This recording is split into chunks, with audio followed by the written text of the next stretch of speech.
আসসালামু আলাইকুম। আমি কিয়া রহমান আমার কুকিং চ্যানেল থেকে আপনাদের সাথে আবার একটা ব্লগ শেয়ার করছি। আশা করছি আপনাদের কাছে অনেক ভালো লাগবে। তো আর একটা সুন্দর দিন আপনাদের সাথে শেয়ার করতেছি। সকালে আসলে ঘুম থেকে উঠে টুকটাক কাজ শেষ করে রান্নাবান্নাও শেষ করে নিতেছিলাম। আর সপ্তাহ শেষ মানেই হচ্ছে প্রচুর পরিমাণে কাপড় থাকে, সেই কাপড়গুলো ওয়াশ করতে হয়। আর অল্প কিছুদিনই আসলে বাচ্চাদের স্কুল আছে, তারপরে তো আসলে স্কুলটা বন্ধই হয়ে যাবে। আর স্কুল বন্ধ হলে আসলে দেখা যায় সব কাজকর্ম আসলে আস্তে ধীরে করা যায়, খুব তাড়াহুড়া করতে হয় না। ঠান্ডা গরমের ওয়েদার এখন আসলে শেষ হয় না, এখন পর্যন্ত আসলে ঠান্ডা আছে। তবে যে আজকের এই ভিডিওটা হয়তো বা আপলোড দিতে দিতে দেখা যাবে অনেক গরম পড়ে যাবে।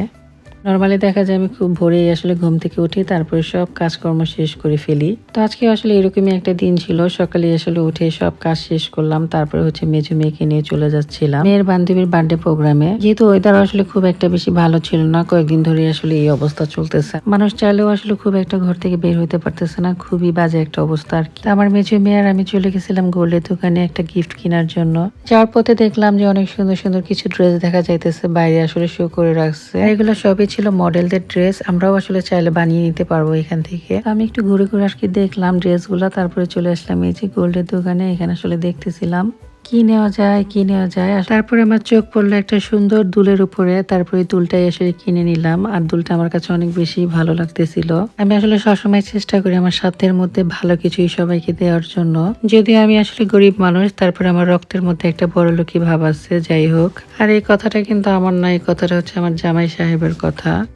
কেনাকাটা শেষ করলাম, শেষ করার পরে হচ্ছে আমরা বের হয়ে যাচ্ছিলাম। আর মেয়ে তো অনেক খুশি, তার বান্ধবীকে গিফট দিবে। আমাদের তুলনায় কিন্তু আসলে এখনকার বাচ্চারা অনেক বেশি অ্যাক্টিভ, তারা আসলে কোনটা খারাপ কোনটা ভালো সেটা খুব ভালো মতনই বুঝে।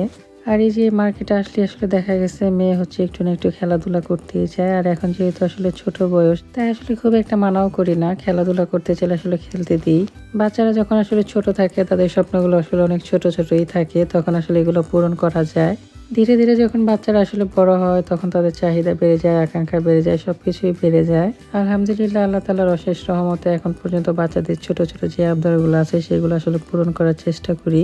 ভবিষ্যতে আসলে কি হবে সেটা একদমই জানি না, তবে আসলে ভবিষ্যৎ নিয়ে অনেক বেশি আমি চিন্তাও করি না। ভবিষ্যতে আসলে গাড়ি হবে বাড়ি হবে এই ধরনের চিন্তা ভাবনা আমার কখনোই মাথায় আসে না। তবে একটা জিনিস মাথায় আসে, ভবিষ্যৎ বলতে আসলে মৃত্যুকেই বুঝি আমি। যাই হোক, ভবিষ্যতের কথা বাদ, এখন বর্তমানে যেটা আছে সেটা নিয়ে আসলে কথা বলি। ম্যাকডোনাল্ডসে যেহেতু দাওয়াতটা ছিল সেখানে আসলে চলে গেছিলাম আমরা। এই যে এখানে সব বাচ্চা হচ্ছে বিদেশি, একমাত্র আমার বাচ্চাই হচ্ছে বাংলাদেশি। তো খাওয়া দাওয়া শেষ করার পর এখানে হচ্ছে কেক কাটার পর্ব ছিল, আর কেক খাওয়া শেষ করলাম আমরা সবাই মিলে। আমার লাইফে আসলে আমি যাদের সাথেই মিশছি তাদের কাছ থেকে অনেক বেশি পরিমাণে ভালোবাসা পাইছি। তাই মানুষের বিপদে আপদে সবসময় মানুষের পাশে থাকবেন, দেখবেন মানুষ আপনাকে এমনিতেই ভালোবাসবে।